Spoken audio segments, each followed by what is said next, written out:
Bueno,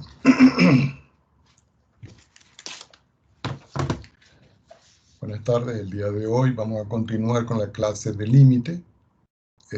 Quedamos en algunos teoremas que teníamos que estudiar para continuar con el desarrollo de los conceptos y procedimientos a utilizar en la parte de los límites. Vamos a definir un teorema. ¿Ok?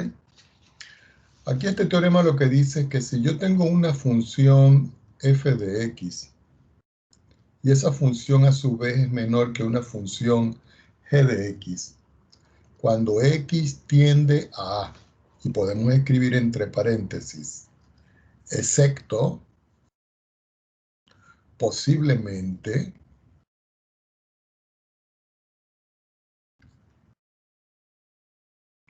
en el valor de x igual a a. Y además, los límites de las funciones dadas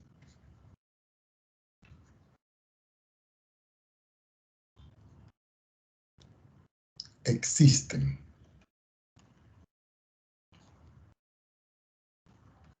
cuando x tiende a a, entonces nosotros podemos concluir dos puntos, que el límite de la función f de x, cuando x tiende a a, va a ser menor o igual que el límite de la función g de x cuando x tiende a a. Este teorema lo que me permite a mí es visualizar que si yo tengo una función y esa función es menor que otra, cuando yo le aplico el límite en el valor de x tendiente a, la desigualdad se mantiene. Esto me permite a mí conocer otro teorema que me sirve para resolver ejercicios. Ese teorema es el teorema que llaman teorema de la compresión.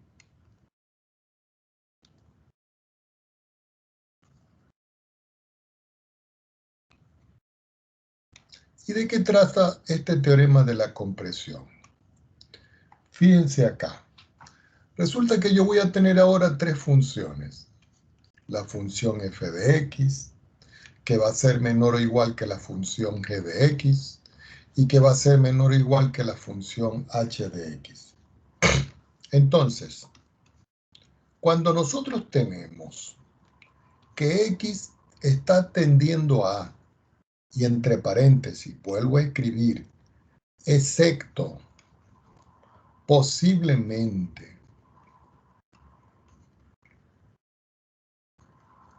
en x igual a a, es decir, que no tiene por qué ser a exclusivamente, y además, y se verifica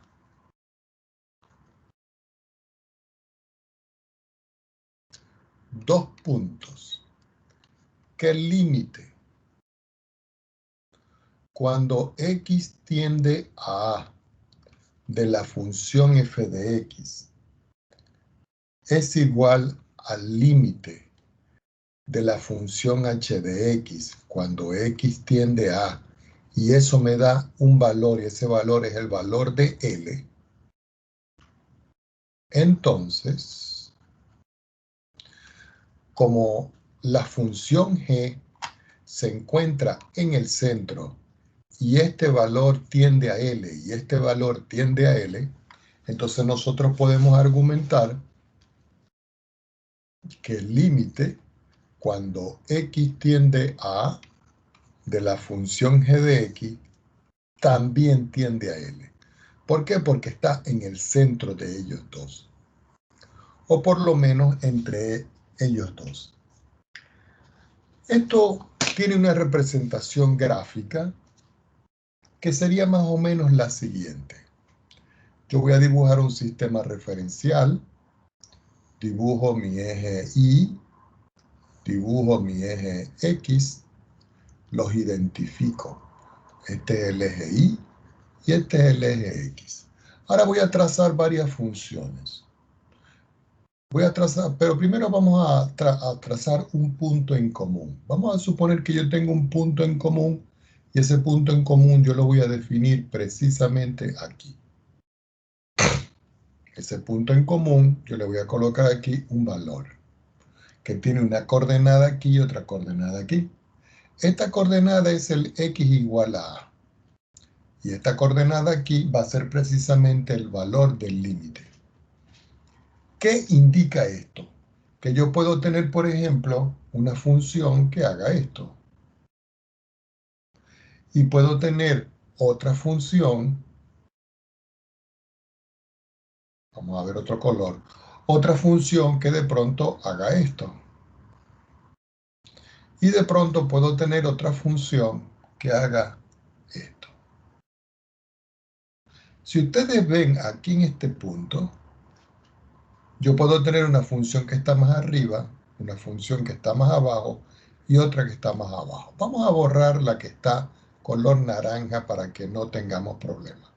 La azul esta que está aquí va a ser mi función h, es la que está más arriba. La que está aquí en la parte de abajo va a ser mi función f de x. Quiere decir que por aquí, entre ellas dos, más abajo de f y sobre, más abajo de h y sobre f, va a haber otra función y esa función propiamente dicha es la función g de x. Quiere decir que ustedes pueden observar aquí en el centro que para las tres funciones el valor del límite es el mismo. Esto me permite a mí resolver ejercicios cuando se complica la forma de resolverlos. ¿Qué quiere decir? Por ejemplo, supongamos que a mí me dice un problema que demuestre que el límite cuando x tiende a 0 de x al cuadrado por 1, perdón, de x al cuadrado por el seno de 1 sobre x es igual a 0. Nos están pidiendo que demostremos esto que está aquí. Por supuesto que si uno hace la expresión de que x tiende a 0, este va a tender a 0 y 1 entre 0 va a tender a infinito. Y voy a tener 0 por infinito y eso es una indeterminación. ¿Ok? Entonces aquí se puede notar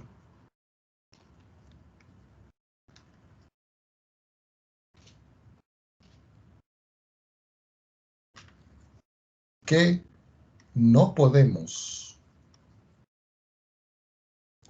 usar dos puntos, que el límite cuando x tiende a 0 de x al cuadrado por el seno de 1 sobre x es igual al límite cuando x tiende a 0 de x al cuadrado por el límite cuando x tiende a 0 del seno de 1 sobre x. ¿Por qué? Porque cuando x tiende a 0, indudablemente que esta que está aquí va a tender a 0. Pero si x tiende a 0, este que está acá no existe. Porque nosotros no sabemos qué es lo que está pasando allí. Entonces aquí tenemos que usar el teorema de compresión. Entonces, usemos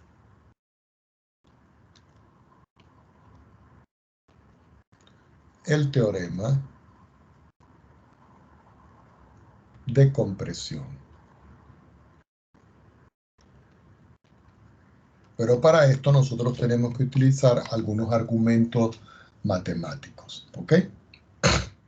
Entonces, lo primero que nosotros tenemos que ver es que la función g de x que nosotros vamos a estudiar es precisamente x al cuadrado por el seno de 1 sobre x. Porque cuando yo le aplico el límite a esto, yo no sé qué es lo que está ocurriendo allí. Entonces yo tengo que buscar aquí una función f de x y también tengo que buscar una función h de x, de tal manera que cuando yo le aplique el límite y estos dos valores hagan de que la función g de x sea mayor o igual que la función f de x y menor o igual que la función h de x, y esto tiende a un valor, y esto tiende a un valor, es porque esto que está aquí también tiende al mismo valor. Ahora, nosotros sabemos por teoría de que cuando yo tengo el seno de un ángulo θ, ese seno del ángulo de manera acotada es menor o igual que 1, porque la gráfica de la función lo dice, porque el rango de la función está entre -1 y 1. Si yo el ángulo θ lo adapto a este problema y yo lo cambio por 1 sobre x, quiere decir que el seno de 1 sobre x en valor absoluto va a ser menor o igual que 1. Y si yo resuelvo esta desigualdad, este valor absoluto que tengo acá, voy a obtener la desigualdad -1 es menor o igual que el seno de 1 sobre x menor o igual que 1. ¿Ok? Ahora, esta parte yo la puedo multiplicar por x al cuadrado. ¿Y por qué lo vamos a multiplicar por x al cuadrado? Para que me quede precisamente la función g que yo tengo acá. Entonces, como x al cuadrado es positivo, entonces me queda -1 lo voy a multiplicar por x al cuadrado. Menor o igual que x al cuadrado y lo multiplico por seno de 1 sobre x. Menor o igual que 1 y lo multiplico por x al cuadrado. -1 por x al cuadrado es menos x al cuadrado. Y aquí me queda menor o igual que x al cuadrado, seno de 1 sobre x menor o igual que x al cuadrado. Ya cuando estoy en esta parte, nosotros podemos ver claramente de que yo a esta función que está aquí la puedo llamar la función f, que a esta función que está aquí yo la puedo llamar la función h, y que la función que está en el centro es la función e.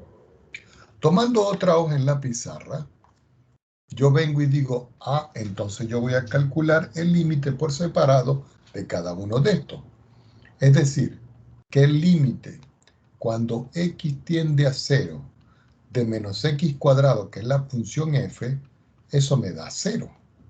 Y que también el límite cuando x tiende a 0 de x al cuadrado, eso también me da 0. ¿Qué indica esto?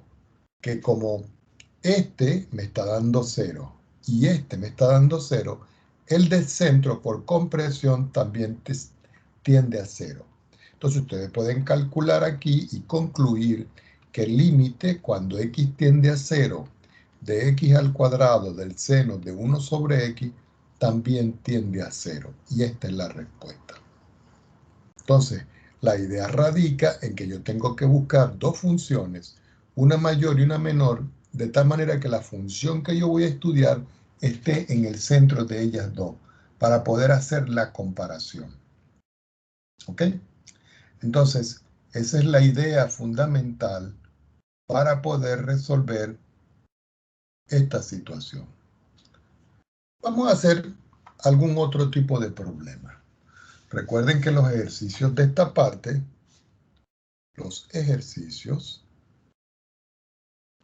se van a encontrar, que son los 2.3, se van a encontrar en la página. Vamos a buscar la página. La página es la 106 del libro de Stewart. ¿Ok? Y ahí están los ejercicios con los cuales nosotros trabajamos. ¿Ok? Vamos a evaluar algunos otros límites. Voy a tomar algunos ejercicios de aquí para que vean. Por ejemplo, voy a tomar el número 11 de estos ejercicios que están aquí. Y me dicen, yo tengo el límite cuando x tiende a 5 de x al cuadrado menos 6x más 5. Todo esto dividido entre x menos 5. Si lo hacemos por sustitución directa, aquí me quedaría 5 al cuadrado menos 6 que multiplica a 5 más 6. Y todo esto dividido entre 5 menos 5. Indudablemente que cuando yo saco la cuenta, 5 al cuadrado es 25, 6 por 5 es 30, aquí me queda más 6 y todo esto dividido entre 0. Esto me da como resultado, perdón, este es 5. Vamos a arreglarlo, este es 5. No sé por qué me salió a mí ese número 6. Este es 5 y aquí es 5. Si nosotros verificamos aquí, 25 menos 30 es menos 5. Y menos 5 más 5 me da 0. Y 0 entre 0 es una indeterminación. Podemos decir aquí que no existe el límite. Entonces uno tiene que buscar la manera de resolverlo. Veamos si el numerador, que es x cuadrado menos 6x más 5, se puede factorizar.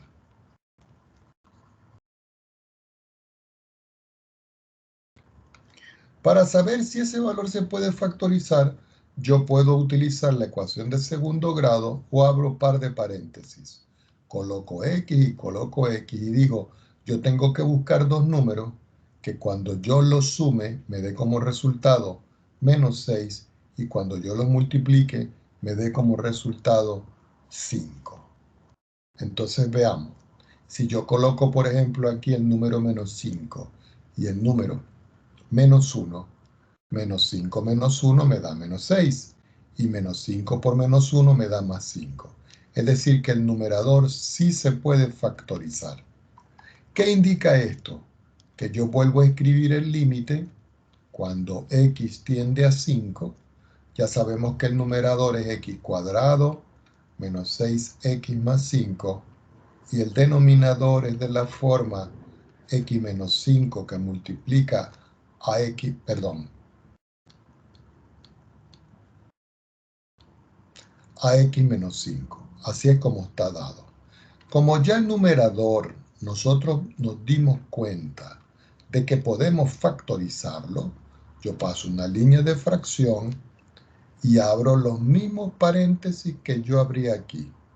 Entonces me queda x menos 5 y aquí me queda x menos 1, todo sobre x menos 5.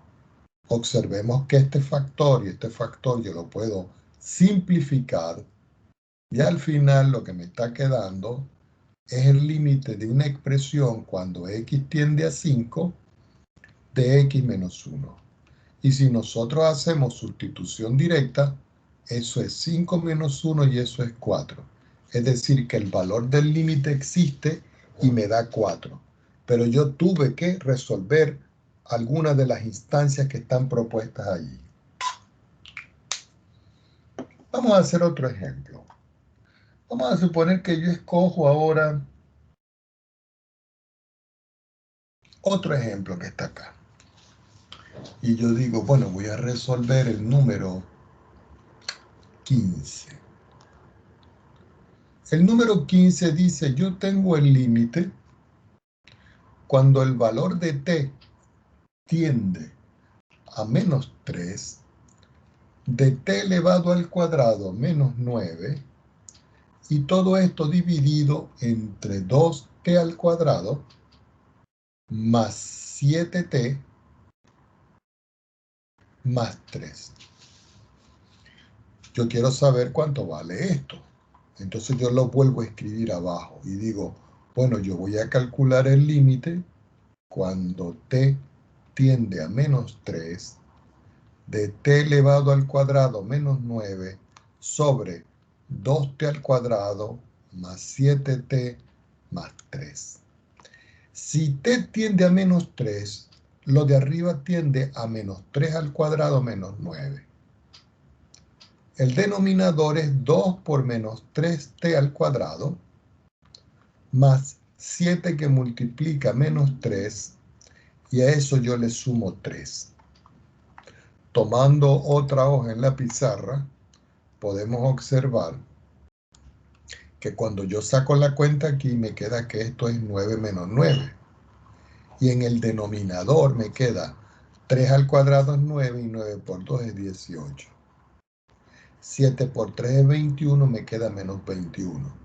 y aquí me queda 3. 9 menos 9 me da 0. 18 menos 21 más 3 me queda 0.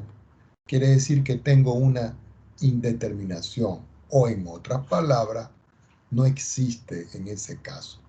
Entonces uno tiene que romper esa indeterminación. Una forma de romper la indeterminación en este caso es factorizando el denominador. Entonces yo tengo el denominador que es 2t al cuadrado más 7t más 3 y yo lo voy a factorizar. Si yo igualo a 0 para aplicar ecuación de segundo grado y no aplicar producto notable, t va a ser igual a menos b, que es 7, más o menos la raíz cuadrada de 7 al cuadrado, que es 49, menos 4, que multiplica a, que es 2, y multiplica a c, que es 3. Y todo esto dividido entre 2 por a, que es 2. Sacando las cuentas me queda menos 7 más o menos la raíz cuadrada de, aquí me queda el 49, que es este que tengo acá, y aquí 4 por 2 es 8 y 8 por 3 es 24. Y todo esto dividido entre 4. Si seguimos sacando la cuenta, t va a ser igual a menos 7 más o menos la raíz cuadrada de 49 menos 24. 9 menos 4 es 5 y 4 menos 2 es 2. Y todo eso sobre 4. Finalmente me queda menos 7 más o menos la raíz de 25, que es 5, todo dividido entre 4. Entonces aquí yo puedo ver claramente que t va a ser igual menos 7 más 5 sobre 4. Eso me da un valor de t1 menos 2 sobre 4. Yo puedo simplificar y esto me queda menos 1 sobre 2. El otro valor t2 va a ser menos 7 menos 5, todo entre 4. Quiere decir que al sacar las cuentas aquí, me queda menos 12 dividido por 4 y eso es menos 3. Ya con estos dos valores yo puedo factorizar la expresión. Entonces, yo puedo escribir aquí entonces que el polinomio del denominador 2t al cuadrado más 7t más 3, yo lo puedo factorizar de la siguiente forma. Aquí voy a escribir t y aquí voy a escribir t. Aquí voy a escribir un medio y aquí voy a escribir 3. ¿Por qué? Porque si yo sustituyo un medio aquí, esto se hace 0. Y si yo sustituyo 3 aquí, esto se hace 0. Ah, pero si nosotros observamos el numerador, yo tengo t al cuadrado menos 9. Entonces uno vuelve a escribir el límite. Y dice límite cuando t tiende al valor de 3 negativo, de t al cuadrado menos 9 sobre 2t al cuadrado más 7t más 3. Si nosotros miramos el numerador, en el numerador yo tengo diferencia de cuadrado. Es decir, que puedo escribir una línea de fracción y decir que esto es t menos 3 que multiplica a t más 3. Y en el denominador, como ya yo hice la factorización y me quedó esto, eso es lo mismo que t más un medio multiplicado por t más 3. Indudablemente que en esta expresión yo puedo simplificar este término con este y lo que me va resultando aquí es que esto es igual al límite cuando t tiende a menos 3. En el numerador me quedó t menos 3 y en el denominador me quedó t más un medio. Y si nosotros hacemos sustitución directa, el t al evaluarlo en menos 3 me queda menos 3 menos 3. Y aquí me queda menos 3 más 1/2. ¿Cuánto me da arriba? Menos 6. ¿Cuánto me da abajo? 3 por 2, 6, menos 6 más 1 me queda menos 5 sobre 2. Yo puedo simplificar los signos y decir que 6 lo multiplico por 2 y me queda 12 dividido por 5. Y este es el resultado. Es decir, que el límite sí existe. Entonces, cada vez que nosotros tengamos ejercicios como estos, nosotros en todo caso lo que tenemos es que buscar de qué manera podemos factorizar. ¿Ok? De qué manera nosotros podemos factorizar. Vamos a hacer otro ejemplo. Vamos a suponer que ahora yo tengo acá, vamos a ver, este es el número, disculpen acá, vamos a borrar esto. Este es el número 27. Entonces voy a escribir acá, me están pidiendo que determine el límite cuando x tiende a 16. Entonces aquí tengo 4 menos la raíz de x, todo dividido entre 16x menos x al cuadrado. Entonces, como yo quiero resolver esta expresión, déjenme escribir bien este x que está aquí.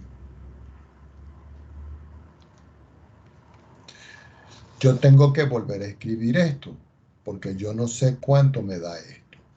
Tomemos otra hoja.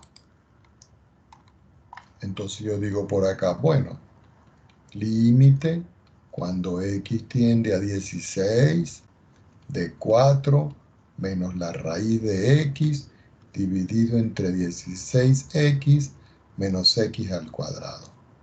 Si lo hacemos por sustitución directa me queda 4 menos la raíz de 16, 16 por 16 menos 16 al cuadrado. Pero la raíz de 16 es 4, es decir que me queda 4 menos 4. Y 16 por 16 es 16 al cuadrado. Y si yo resto, en todo caso, este valor de 16 menos este valor de 16 me queda 0. Y este 4 menos este 4 me queda 0. Es decir, que estoy en presencia de una indeterminación. Y la indeterminación hay que romperla.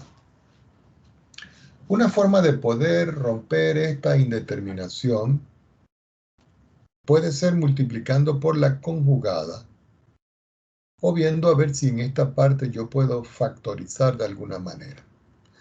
Vamos a trabajar con la conjugada.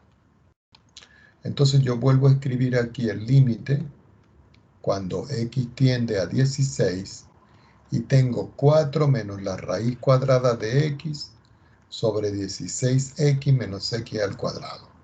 Yo lo encierro en paréntesis todo y voy a multiplicar por la conjugada. La conjugada va a ser 4, pero esta vez en vez de escribir menos, escribo más x. Y aquí escribo 4 y aquí más raíz de x. Como esto es diferencia por su suma, eso me da como resultado diferencia de cuadrado. Es decir, que me queda 4 elevado al cuadrado, que es 16, menos raíz de x por raíz de x me queda como resultado x. Y en la parte de abajo yo tengo que esto es 16x menos x al cuadrado. ¿Qué pudiéramos hacer nosotros aquí? Ahora en este denominador que yo tengo acá, voy a factorizar. Quiere decir que cuando yo voy a escribir aquí el resultado, me queda límite cuando x tiende a 16. 16 menos x es el binomio que está arriba. Al factorizar aquí en x, me queda que eso es 16 menos x al cuadrado. Indudable, perdón.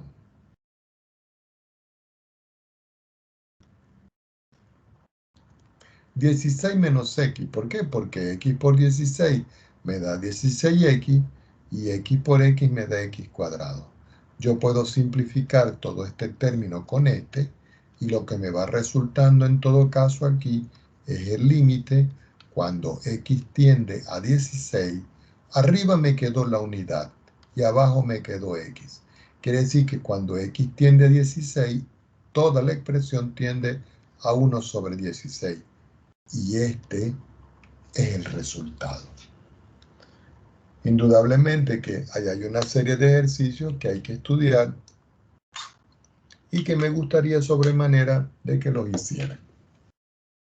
¿Ok? Vamos a pasar ahora a otro estilo de teoría.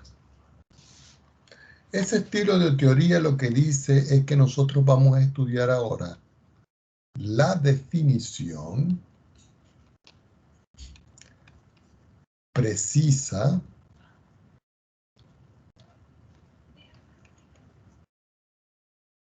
del límite.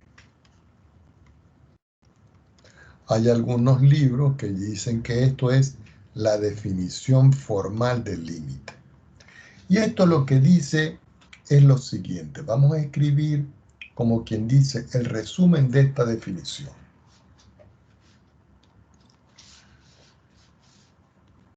Sea f de x una función definida en algún intervalo abierto y numérico, ¿no? Que contiene, fíjense bien, ¿no? Que contiene a el número a. Ese a lo vamos a escribir entre comillas. Y voy a escribir lo que siempre escribo acá. Excepto, posiblemente,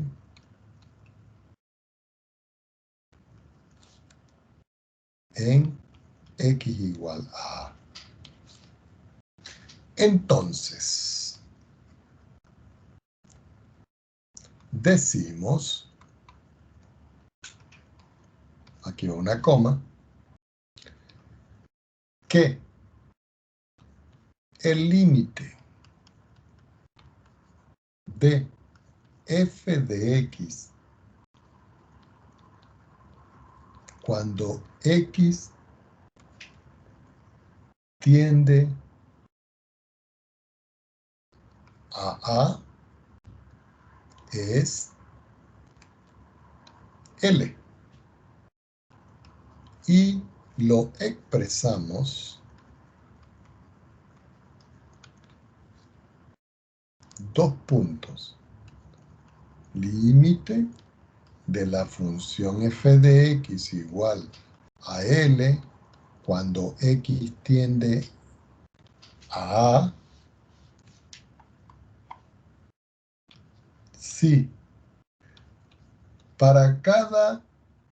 si para un número épsilon mayor que 0, va a existir un delta mayor que 0, y aquí decimos nosotros, épsilon y delta pertenece al conjunto de los números reales. Si para esto que está acá se verifica dos puntos aquí, que 0 es menor que x menos el valor al cual está tendiendo a, y esto va a ser menor que el delta, lo que va a implicar indudablemente que la función en x menos el valor que me están dando el límite va a ser menor que épsilon. Esta parte que está aquí es la parte primordial que me define la existencia del límite. Voy a escribir bien esta A, que no se ve bien aquí. Aquí es cuando x tiende a. Aquí lo que estamos diciendo en esencia es lo siguiente. Voy a buscar una gráfica alternativa donde nosotros la podamos pegar allí para que veamos de manera como más precisa cómo es el comportamiento de ese épsilon y de ese delta del cual nosotros estamos hablando en la definición. Entonces, permítanme pegar un ejercicio acá. Vamos a suponer, yo le digo que me pegue una imagen y esta imagen la vamos a llevar por aquí. Ya no me queda mucho espacio, así que lo vamos a colocar un poquito más por acá. Vamos a subir un poquito aquí, aquí otro poquito y lo estiramos un poquito para acá. Si ustedes pueden ver aquí, yo tengo la gráfica de una función. Resulta que la función es lo que está en azul. Y observen que aquí en el centro, aquí en este punto, el punto es hueco. Es decir, que exactamente en el valor de 3, la función no existe. Pero eso no importa, porque cuando yo le aplico el valor de la función a 3, el valor está más arriba. Pero si yo me acerco por la derecha o por la izquierda y me acerco por arriba y por debajo, el valor de la función está tendiendo a 5. Entonces aquí nosotros podemos decir, para este gráfico que tengo yo aquí, que el límite cuando x tiende a 3 de una función f de x, no sé cuánto vale la función f de x en todo caso aquí, va a ser igual a 5. Y aquí el valor de 3 vamos a cambiarlo a color y lo vamos a poner en rojo. Entonces aquí se puede ver claramente de que si yo voy a aplicar esta definición que está acá, yo tendría que decir 0 menor o igual que x y yo le resto el número 3. Y eso va a ser menor que el delta, lo que va a implicar de que la función f de x, yo le voy a restar el valor del límite que me está dando. Y eso que está acá tiene que ser menor que epsilon. Observen que los valores de epsilon están dados aquí y aquí. Y los valores de delta están dados aquí y aquí. Esos son los que me dan el entorno de la solución del problema.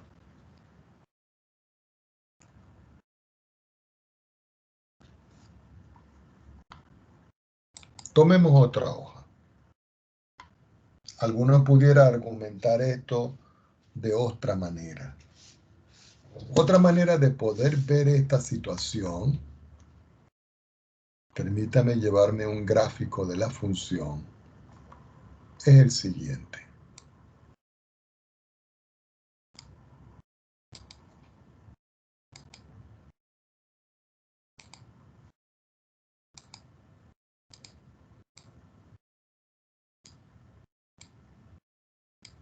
Observen que en este caso de aquí, la función, miren, no está definida en A y la función se va para acá. Es decir, que ella siempre va a caer aquí dentro de un valor.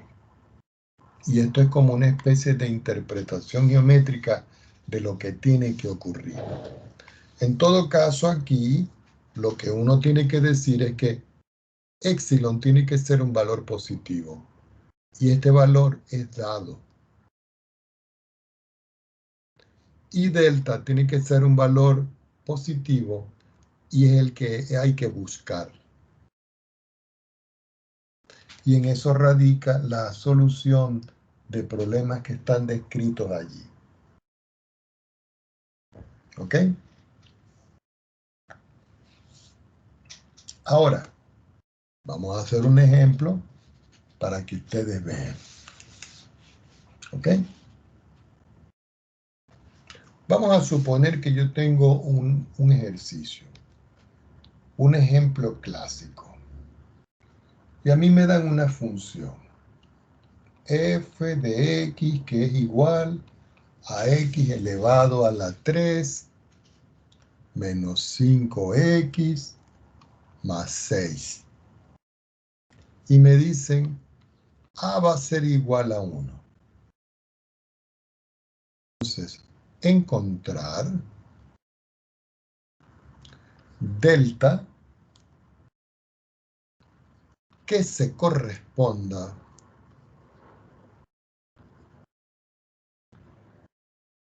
con épsilon igual a 0,2. 0,2 es un valor positivo. Es decir, que todo lo que tengo yo aquí está bien planteado. Entonces uno pudiera decir, ajá, profesor, ¿cómo hace uno entonces con este problema? Bueno, yo puedo decir acá que voy a calcular el límite cuando x tiende a 1, que es el valor de la función f de x, que vale x a la 3 menos 5x más 6. Haciendo sustitución directa, eso es 1 al cubo, menos 5 por 1, a eso le sumo 6. Esto es 1 a la 3 es 1, menos 5 más 6, menos 5 más 1 me queda menos 4, y menos 4 más 6 me queda 2. Quiere decir que este valor que está acá es el valor del límite, y este valor que está acá es el valor de A. Entonces, uno viene y plantea y dice, para todo número épsilon positivo que me lo están dando, va a existir un delta positivo tal que 0 va a ser menor que x menos a, pero a es 1. Y esto va a ser menor que el delta, lo que va a implicar que la función x a la 3 menos 5x más 6, restándole el valor del límite, que es 2, tiene que ser menor que el valor de épsilon.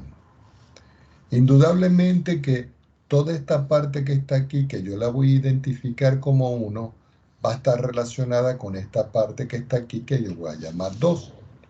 En la parte número 1, que es la que yo tengo acá, yo puedo visualizar claramente que x menos 1 va a ser menor que el delta. Y eso lo dejamos nosotros sencillito, guardadito por acá. Ahora, en la parte número 2, que es lo que está a la derecha de este desarrollo, aquí, cuando yo resto menos a 6, le resto 2, me queda x al cubo menos 5x más 4. Y eso en todo caso tiene que ser menor que el épsilon. Indudablemente que uno pudiera buscar a ver qué es lo que ocurre, ¿no? Porque si A está tendiendo a 1 y el resultado del límite es este que yo tengo acá, 1 menos 5 es menos 4 más 6 me da 2, esta parte que está acá tiene que tener alguna factorización donde aparezca esto. Entonces uno pudiera decir, bueno, yo tengo x a la 3 menos 5x más 4. Y lo voy a dividir polinomialmente entre x menos 1. Si yo coloco x al cuadrado por x a la 1 me da x al cubo. Más por más pasa menos. Más por menos pasa más. X cuadrado por 1 es x cuadrado. Yo puedo pasar línea de fracción y puedo simplificar esto. ¿Qué me está quedando? X al cuadrado, que es este. Menos 5x, que es este. Más 4. Si yo quiero seguir dividiendo, yo me doy cuenta que aquí hay x al cuadrado, entonces yo voy a escribir aquí más x. Al multiplicar x por x me queda x al cuadrado. Más por más pasa menos. Y al multiplicar x por 1 me queda menos x. De aquí yo puedo pasar línea de fracción y puedo ver que puedo simplificar. Y aquí me está quedando menos 6x, ¿cierto? Más 4. Ahora, si yo saco la cuenta aquí, digo, bueno, yo voy ahora a multiplicar por menos 6. Menos 6 por x me queda 6x. Menos por más es menos, pasa más. Y 6 por 1 es 6 y me queda 6. Menos por menos es más, pasa menos. Quiere decir que yo puedo simplificar y el resultado que está aquí me está dando 2. Indudablemente de que no me está dando una factorización que a mí me permita resolver esto. Entonces, como no me está dando una factorización, uno tiene que escoger el gráfico de la función a ver qué es lo que está ocurriendo. Si nosotros graficamos esta función en GeoGebra, y me voy a permitir hacerla, ya va a dejar aquí esto.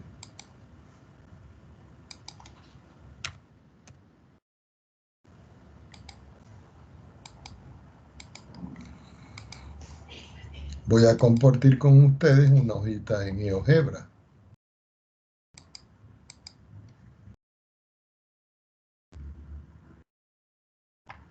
Ya va.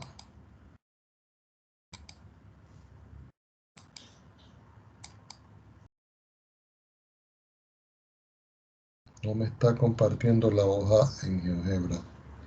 No sé qué problema tendremos acá. Bueno, tendré que recortar indudablemente la gráfica de la función, porque no me está dando el comportamiento. Vamos a ver si ahora aparece. No, no aparece. Nada, nos quedamos acá. Déjenme buscar la gráfica de la función para que vean. Aquí lo que estoy diciendo yo entonces,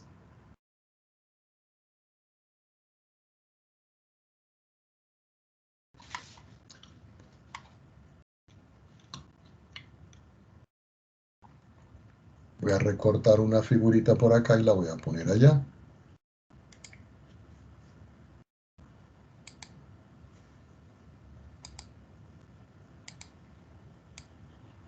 Y esta la vamos a ampliar.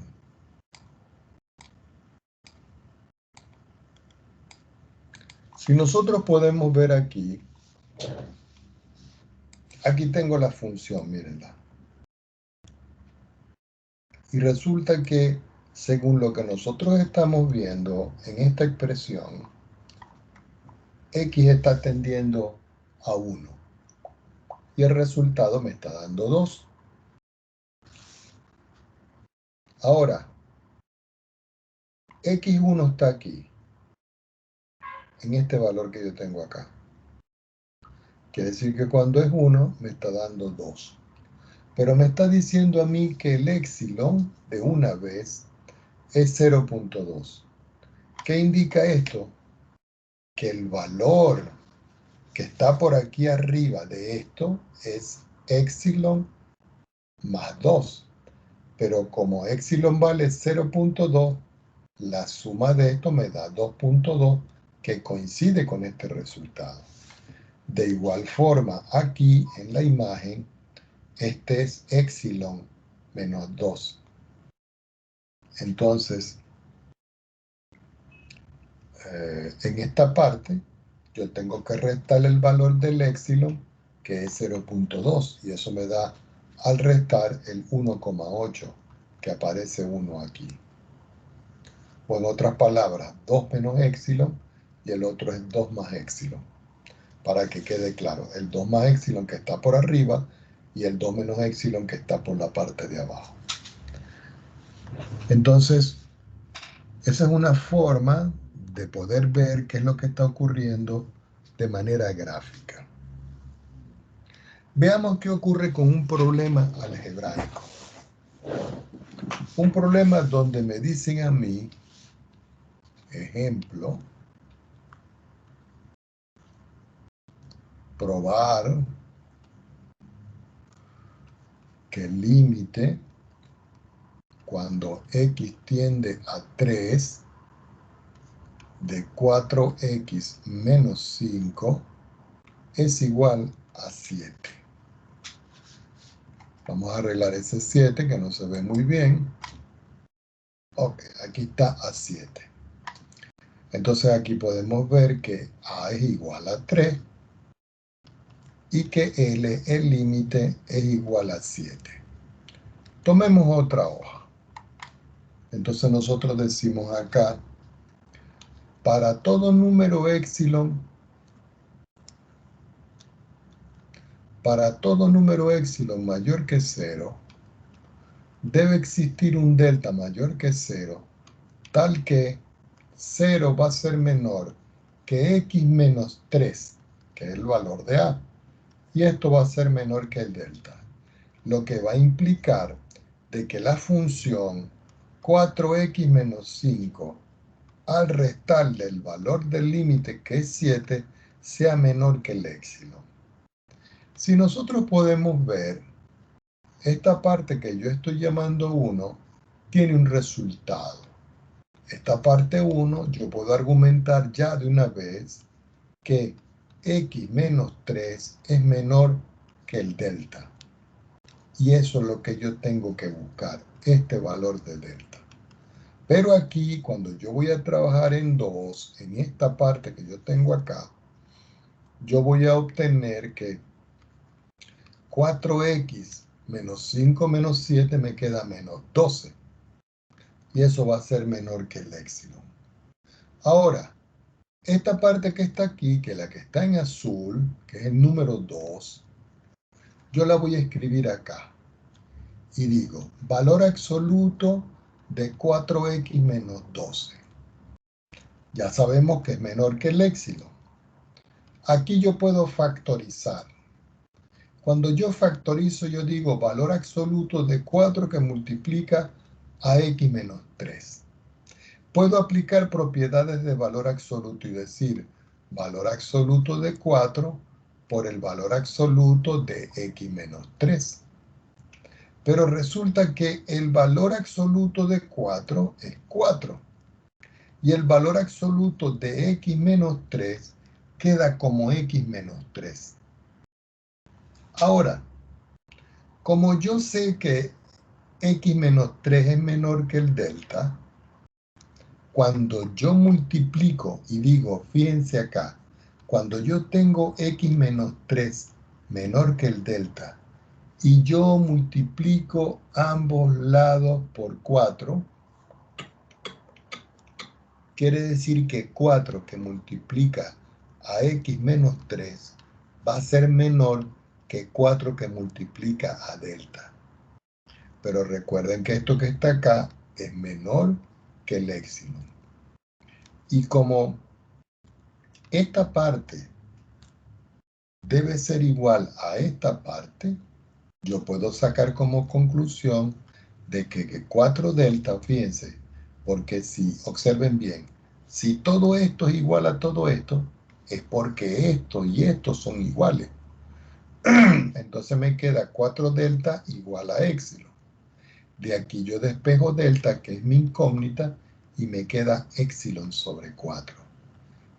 Como épsilon es un valor positivo, cualquier valor de delta también es un valor positivo. Esto tiene una interpretación geométrica. La vamos a pegar aquí abajo. Esa interpretación geométrica lo que dice es lo siguiente. Voy a copiar un gráfico alternativo para que lo veamos. Ese gráfico alternativo lo voy a pegar aquí y nosotros podemos analizar claramente qué es lo que está ocurriendo con la función. Fíjense, la función que está en azul es igual a 4x menos 5. Y aquí el valor de x está tendiendo a 3. Si yo veo la imagen aquí, el límite está tendiendo a 7. Es decir, que acotando en 3 más delta y 3 menos delta, yo me puedo acercar por la derecha o me puedo acercar por la izquierda, y lo mismo va a ocurrir aquí. Pero indudablemente que el tamaño de 3 hasta delta y el tamaño de 7 hasta 7 más épsilon no es el mismo. ¿Por qué? Porque aquí dice que para que yo pueda conseguir a delta, el épsilon lo tengo que dividir por 4. Es decir, que el épsilon, el valor que está desde aquí hasta aquí, es mucho más grande que el valor que está desde aquí hasta aquí. Ahí se puede notar, ¿no? El pedacito este que está aquí es más pequeño que el pedacito este que está aquí. Y esa es una forma de nosotros poder visualizar los límites. Hay unas definiciones que son las diferencias por la derecha y por la izquierda. Las voy a copiar, ambas definiciones.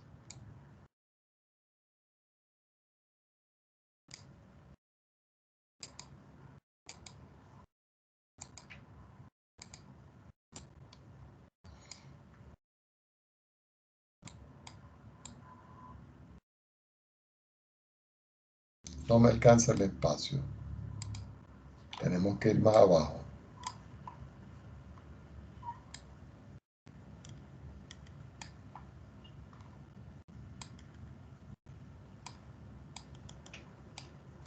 Aquí tenemos dos definiciones. Definición por la izquierda. Fíjense, cuando X tiende a por la izquierda. Y se verifica esto. Y la definición de límite por la derecha cuando A tiende por la derecha. Estas definiciones normalmente no se utilizan mucho para resolver problemas. Pero pudiéramos ver un ejemplo para ver qué es lo que ocurre. ¿Ok?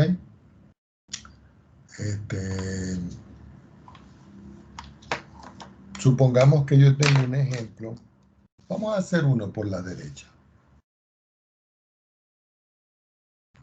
Vamos a suponer que yo quiero utilizar la definición número 4 que acabamos de ver para demostrar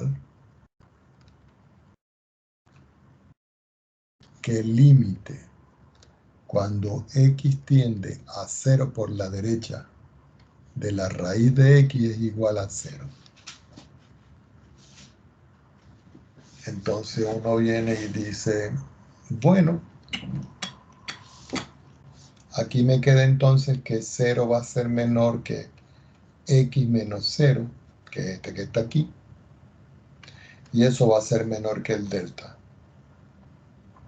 Quiere decir que toda esta estructura que está acá va a ser de que X en valor absoluto sea menor que el delta. Si yo quito el valor absoluto, como esto es mayor que 0, yo puedo decir que 0 es menor que X y es menor que el delta.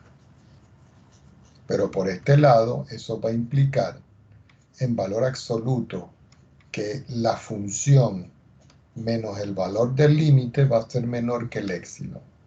Pero si yo a raíz de X le quito 0, me queda la raíz de X menor que el éxilo. Y como esto también tiene que ser un valor positivo, entonces yo puedo concluir aquí que cuando X es mayor que 0 y menor que delta, conclusión, la raíz de X es menor que el éxilo. ¿Ok? Menor que el éxilo. Ahora, yo puedo en esta parte, como yo tengo aquí X y aquí tengo raíz de X, yo puedo elevar aquí X, lo puedo elevar al cuadrado, y epsilon lo puedo elevar al cuadrado. Muchos de ustedes preguntarán, ¿para qué? Para yo poder simplificar y me quede X que sea menor que epsilon al cuadrado. Pero si nosotros vemos aquí, el valor de X es menor que el valor de delta, y el valor de X es menor que el valor de delta. Quiere decir que el valor de delta y el valor de epsilon deben ser iguales. Y aquí consigo yo entonces la definición que estoy buscando. ¿Ok?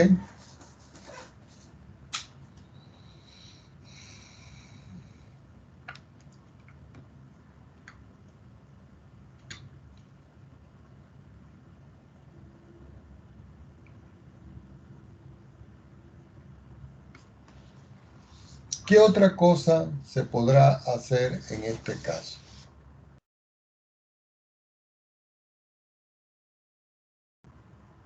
Lo mismo. Yo puedo, por ejemplo, tratar de demostrar un número de otra manera. Veamos otro ejemplo. Y aquí demostrar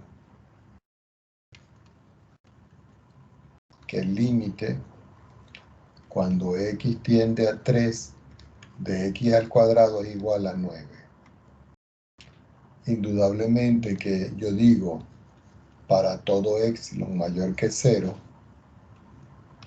debe existir un delta mayor que 0 tal que, entonces yo digo 0 es menor que x menos el valor al cual está tendiendo el límite, y eso va a ser menor que el delta.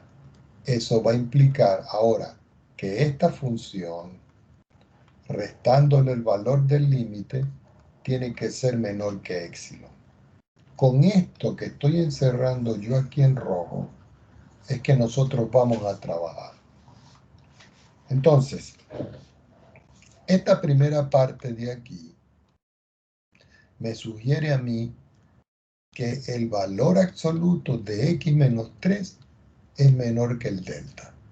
Y yo lo encierro por aquí en verde porque lo vamos a utilizar. Ahora, si yo observo este término que está aquí, x al cuadrado menos 9 tiene que ser menor que épsilon. Y esta es la parte que yo debo trabajar. Yo tomo otra hoja y digo x al cuadrado menos 9. Eso lo puedo escribir yo como x al cuadrado menos 3 al cuadrado. Esto lo puedo escribir yo como x menos 3 que multiplica a x más 3. Pero como es producto, eso sigue siendo igual que x menos 3 multiplicado por x más 3. Y cada uno de ellos en valor absoluto entre paréntesis. ¿Ok? Entonces uno viene y dice en esta expresión, resulta de que x menos 3 es menor que el delta, mírenlo. Quiere decir que todo esto que está acá, tal cual como yo lo tengo expresado, va a ser menor que este es un delta, menor que el delta. Y este es un valor constante. Quiere decir que finalmente, como el x cuadrado menos 9 lo coloqué aquí y lo trabajé todo, y me quedó x menos 3, que es el delta, quiere decir que esta parte que está aquí y esta parte que está aquí deben ser iguales. En otras palabras, el épsilon es igual al delta sobre una constante c. C constante. De donde nosotros podemos decir finalmente que delta va a ser igual a épsilon dividido por, a épsilon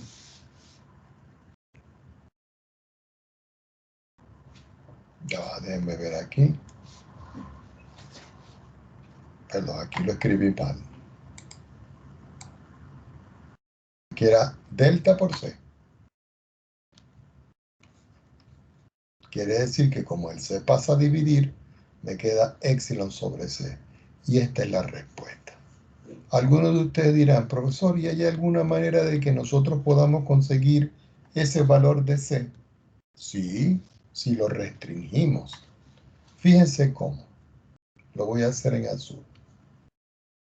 Como el valor absoluto de x menos 3 es menor que el delta.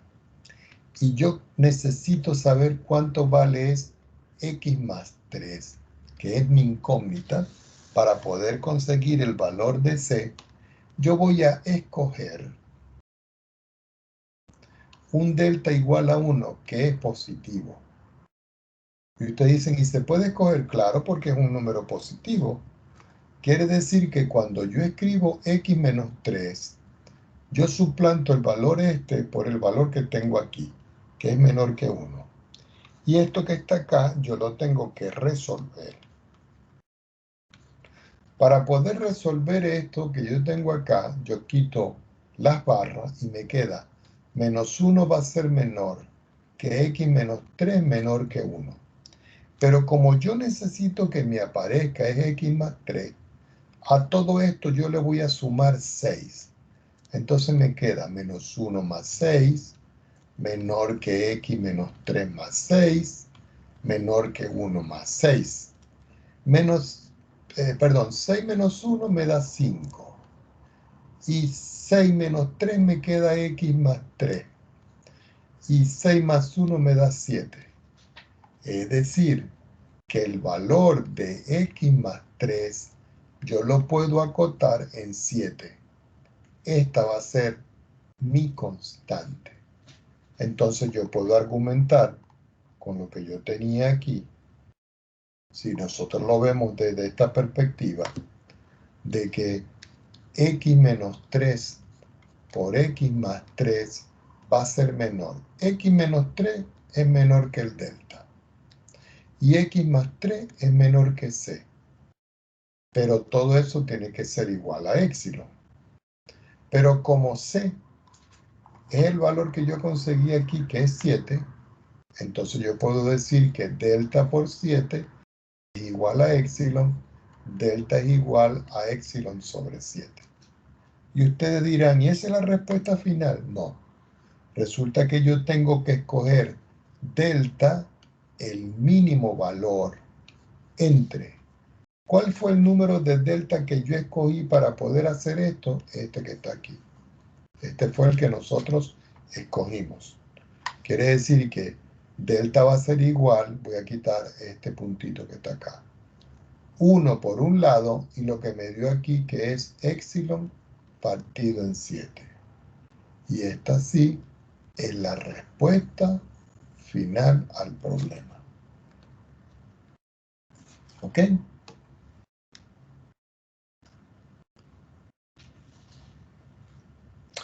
Bueno, por hoy lo vamos a dejar hasta aquí para continuar con esta parte de la teoría y ver lo que se llaman los límites al infinito.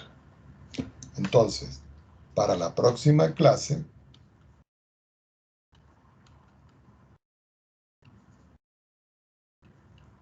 vamos a hacer otros ejemplos y vamos a entrar a la parte de los límites que nosotros estamos llamando como límites infinitos. Cuando digo límites infinitos es que el resultado me da infinito, ¿ok?